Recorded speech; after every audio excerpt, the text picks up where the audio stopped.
Hi, this is Sean D'Souza, and you're listening to the 3-Month Vacation Podcast. This podcast isn't some magic trick about how to work less. Instead, it's about how to really enjoy the work that you do and to enjoy your vacation time.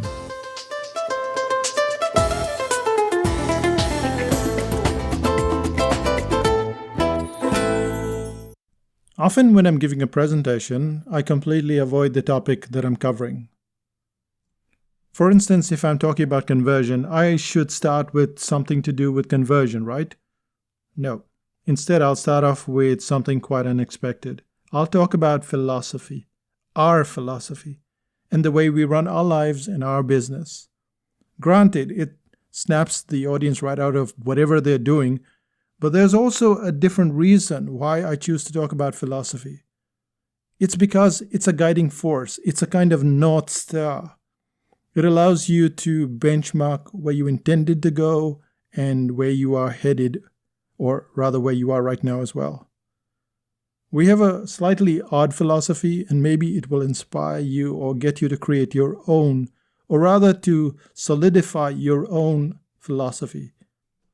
So without further ado, here's the 3rd out of 6 reruns, and it's about the Psychotactics philosophy.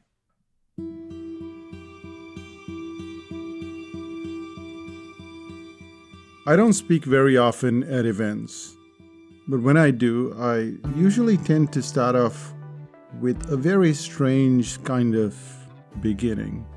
And that is, I talk about my philosophy, or the philosophy of psychotactics.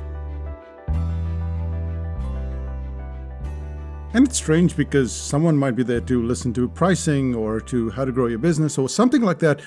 And there I am on the stage talking about philosophy. And the reason why I talk about philosophy is I think that it's the soul of your business. It is that thing that you can't define quite clearly, but it needs to be there. And today we'll try to define it. We'll try to define what governs psychotactics. And maybe you can take something from it and in the process create your own philosophy. This is a 2-part series and we'll cover 3 points as always. So let's get going. The 3 points that we'll cover today are why reality checks kill your spirit, why they kill your momentum. The second is why online learning can reduce your implementation skills. And finally, why waiting doesn't help decision making as much as you think. Let's start out with the first one, which is why reality checks kill your spirit and they kill your momentum. I immigrated to New Zealand in the year 2000. But before I came here, did I do a background check of this place? Did I know whether I would love or detest this country? Would I find a job? There are so many questions that keep pummeling us, and often we try to do a reality check. We try to minimize our downsides. We try to research things to death. And you know what? Reality checks are often a waste of time. And that's because most of our life depends on pure chance and our ability to take that chance. Let's say you wanted to get a coffee today. Did you call in advance to check if the cafe had enough coffee? What about the milk? Did you check where the milk came from? Was it from a good source? Is it organic like you wanted? Is it soy milk? You didn't check, did you? It would be funny if we called ourselves bad and disorganized. Because we really should have checked. I mean, the coffee is so important to us. And that's how it is. Your business needs this level of crazy abandon as well. Because we had to do so many things when we started out. We did stuff that we didn't know what was to come of it. So if you ask me today, would you wake up at 3:30 a.m., drive to give a speech, and then just have 3 people show up in the event? Then I'd say no. If you asked me if I would have bought a laptop that didn't work as well as I thought it should have, then I would have said no. If you give me a chance to do a reality check, I'd go back. I'd erase all of those idiotic moves And in the process, my life would be better, right? I'm not sure it would. And that's why I hurtle into attending a course without really knowing what the outcome might be. I don't know who I'll meet. I don't know whether it's a constructive use of my time. Or I'll start to learn a language like Portuguese without running into any Portuguese-speaking people in my life every day. The lack of reality checks are what made me jump into marketing when I should have stayed a cartoonist. We've done workshops all over the world without really knowing whether people in those countries are even slightly interested in whatever we're doing.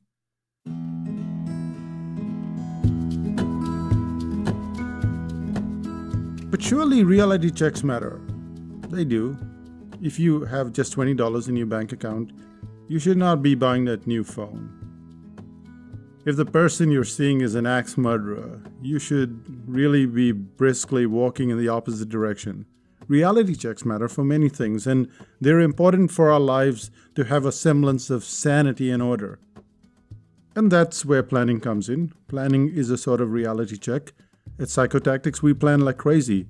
A plan for this, a plan for that. And Fridays, that's today when I'm recording this podcast, it's an entire morning of planning. But as someone once said, planning is priceless, but plans are useless. Once the plan has a few sparks under it, it's time to light that fire. And will the fire burn? We don't know, and we really can't care. We have to expect that it will and that things will go as planned. And if they don't go as planned, they go a different way. And then we go down that diversion. And there's not much point in wondering. And the answer lies not in research, but in preparedness. To finish this section, let me tell you a story, a real story that happened to me when my friend wanted to immigrate to New Zealand.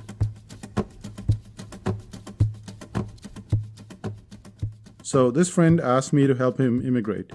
Now, I'm not an immigration consultant, but he had been here to New Zealand. He was keen that I do some research. I set up things. He had the money.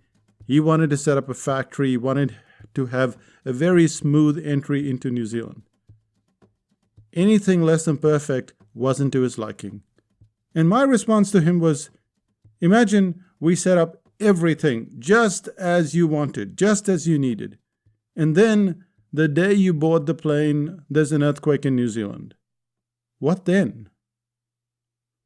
I'm not what you'd call a risk taker. I like to win more than I like to lose. I have plan B in mind, probably plan C. But I won't get plan B or plan C in the way of plan A. A reality check is a very interesting exercise, and yet I believe that it often kills the spirit. I like to live in Fantasyland. It's worked just fine for us so far.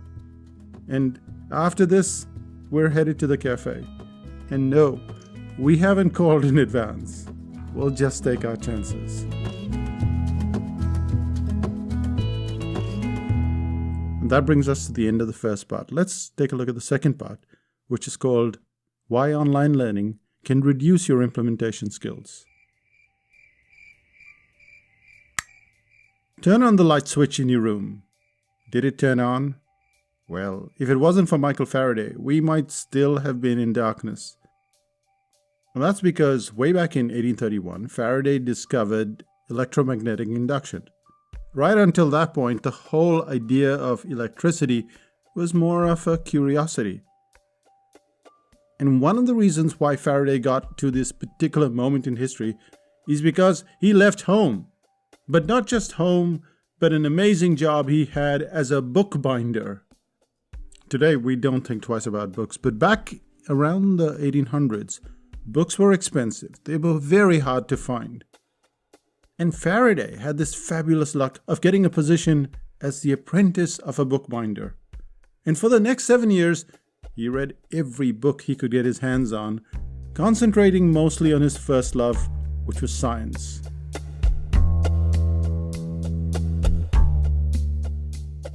In a way, Faraday was a bit like us today. With the internet, we have access to thousands of courses, webinars, reports, and books, and it's all at an incredibly cheap price. And yet, most of us find it hard to learn these skills as quickly as we should. And it's not for want of application. Some of us could be easily distracted, but others are dedicated enough. I think I'm dedicated. 4 years ago, I decided to learn about watercolors. My next step was to invade the library. I brought home every book, every possible book on watercolors, and I poured through them like Faraday. Then, because I was still hungry, I bought physical books. Then I supplemented them with ebooks and then several online courses as well. And I painted, yes I did. I filled up a page every day of the year for 3.5 years.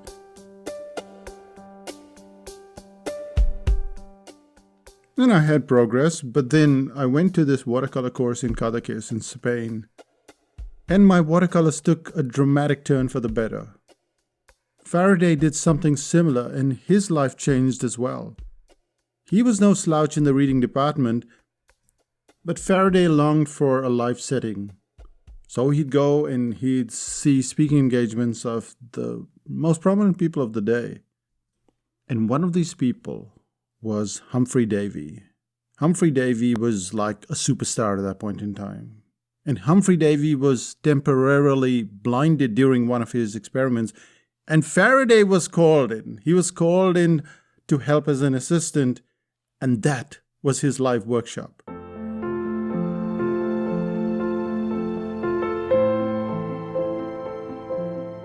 My philosophy is that online learning is amazing, but you can't depend on online learning alone.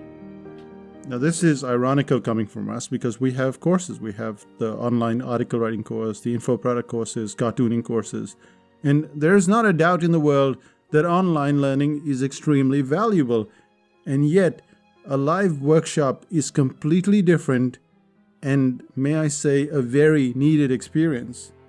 And we're not just talking about workshops just from the client's point of view. It's from our point of view as well. My wife Renuka and I, we travel over 10,000 miles to conduct workshops because there are things that you can learn offline that you simply cannot learn online. You can try and do whatever you want, but that offline learning experience, that's so different. It's not a question of or, it's a question of and. Both the online and the offline workshops are what's needed. And yet, most of us won't make this journey. Of course, we have our reasons, but one of the biggest reasons is that we get most of our stuff online. So why bother paying for the hotel, the stay, the travel, all of that stuff when we can get the comfort of a workshop in our homes? I don't know about you, but every time I've left home, I feel like Faraday. I'm not just leaving home, I'm leaving the hassles of home as well. No garbage to put out, no dishes to wash, no cat to be fed. Not that I have a cat. But for that duration, when I'm away, when I travel, I can think and work on my business instead of being in it. And while I'm at the workshop, I have no distractions. Well, fewer distractions anyway. And not all workshops are equal. In fact, it's easier to confuse the term workshop and seminar. In my experience, a seminar is inferior to a workshop. Seminars tend to have many speakers, one after the other, giving you different sets of information, and it quickly gets very tiring. A workshop is different. It usually tends to have one person, and what you're doing is you're just working through a system, getting from one end to the other, instead of having all these ideas pulling you in different directions. So it's more cohesive. You have to learn, you have to do the work. So given a choice, I will always choose a workshop over a seminar. Most of us struggle, but often it is for no reason. And the reason why we do that is because we don't really get the benefit of learning. And to me, online learning and offline learning is very important. We live in a home delivery age. Everything comes to our home, everything comes to our computer, everything's on our phone, and we think, well, we have everything that we need. And I can tell you that that's not been my experience. That's not been the experience of the clients that I've dealt with. That the reason why we have these workshops in faraway places like Germany and Australia, no, Australia's not far away, but it's far enough. I have to get on a plane and go there and speak at the event and sometimes go to a workshop itself.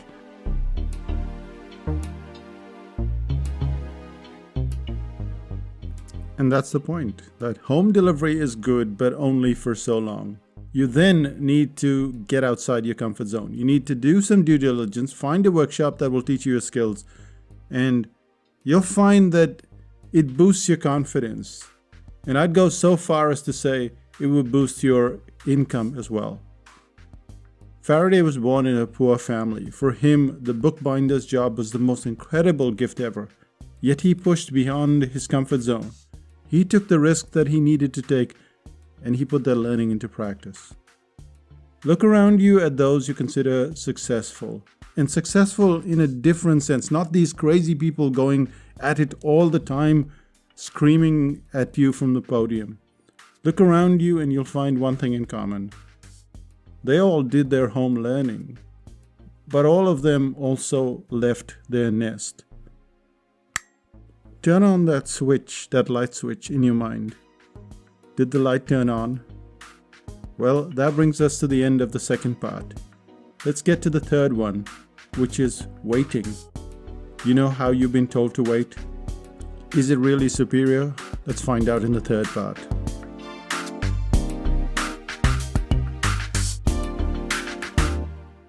Everything comes to those who will wait.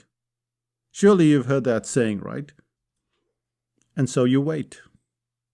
You wait because you've been told that you should not be impulsive. Sleep on your decisions, people say. And so you wait. But does waiting really help us as much as we think? Let's look at that phrase, everything comes to those who will wait. Does that say when that waiting happens? Because in my mind, if you're going to quote one fancy phrase, you should be thinking about the other fancy phrase as well. And the other fancy phrase is, sow and you shall reap. Yes, sow, do the hard work. Then you can wait. Put some back into whatever you're doing, and then you can wait. But no, we just want to wait. As if sleeping on things is going to improve anything at all. I'll tell you what it does improve. It improves your ability to create enormous to-do lists. That's because the moment you put something on a wait list, the decision becomes like planes circling the airport. One plane, a couple of planes, yeah, that we can handle. But soon there are planes as thick as mosquitoes. And you know what this does, right? It paralyzes us. We can't make any decision, or at least any good decisions. And we've gone beyond just waiting. In fact, we've regressed right into paralysis. It's easier to get a job done, to get it partially done, and then fix it rather than to wait. Waiting only works once you've started to get some momentum. But surely there are instances when waiting improved the situation. Yes, there are. You'll have cases when a patient was given up for dead and suddenly they woke up and they came out from that coma and then they lived for another 30 years. Or you'll have a situation where you'll get a better price on a product. So for instance, I got a 75% discount on software yesterday, but life is not usually like that. These are flukes, these are chance encounters. No one is telling you that you need to be madly impulsive, but sit down and think of the last 10 decisions. Which one of them would have improved if you had waited? And how long would you have waited? A day, 3 days, 3 years, forever? Everything comes to those who wait. Yes, it does. But you also have to sow, and then you have to wait. And then you have to reap. So, sow, then wait, then reap. And sow, then wait, then reap. And that's how the cycle goes on, not just waiting.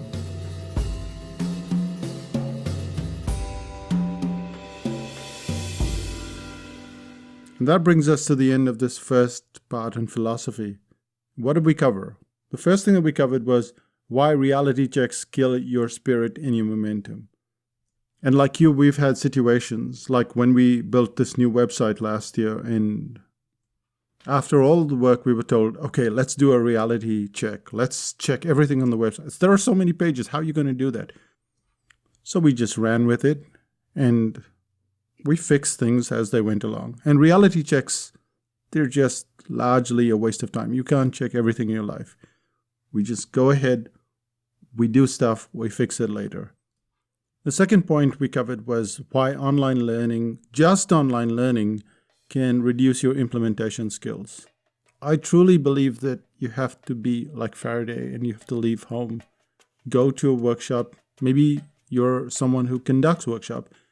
Well, don't just do the online thing. Go out there, put yourself in that position where you learn something differently because you're not in that online moment anymore. You can't fix it. You have to learn as you go along. And online learning kind of stifles you.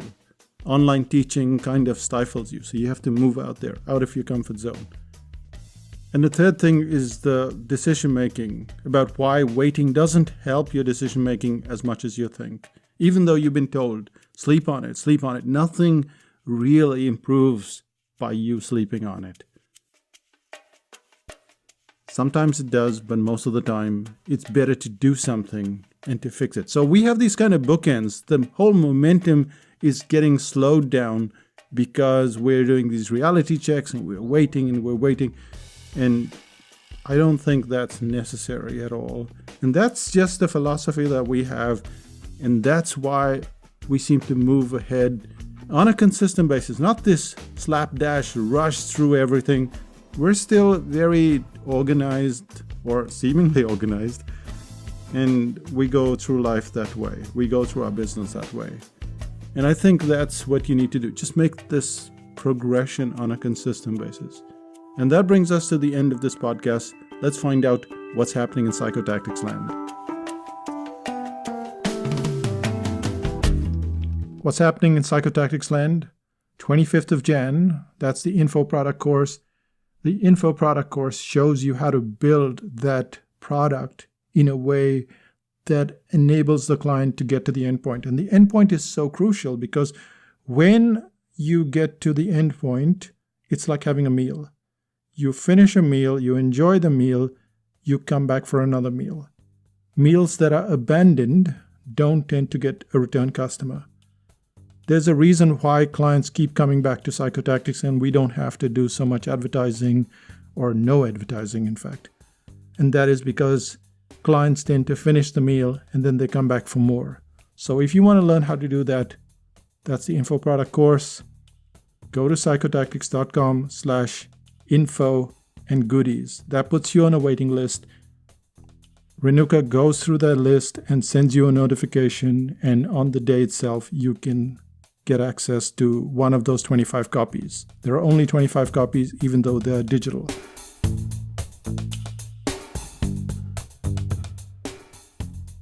The second thing is the article writing course.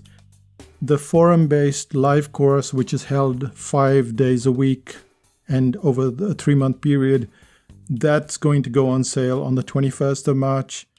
And if you miss that, or you would rather get the self-study instead, you can get that on the 28th of March. So both of them are in place, and you can decide which one you want.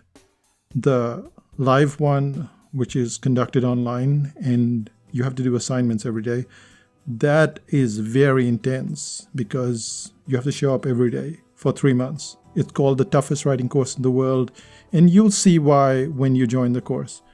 So that's pretty much it. If you would like to join 5000 BC and, get ahead, because 5000 BC members do get preference. So you can go to 5000 BC and sign up. And of course, there's a lot of other information and questions that you can ask in 5000 BC. And it's a place for introverts. So especially if you're an introvert, that's a cool place to be. I'll say bye for now, and we'll see you in 5000 BC. Bye-bye.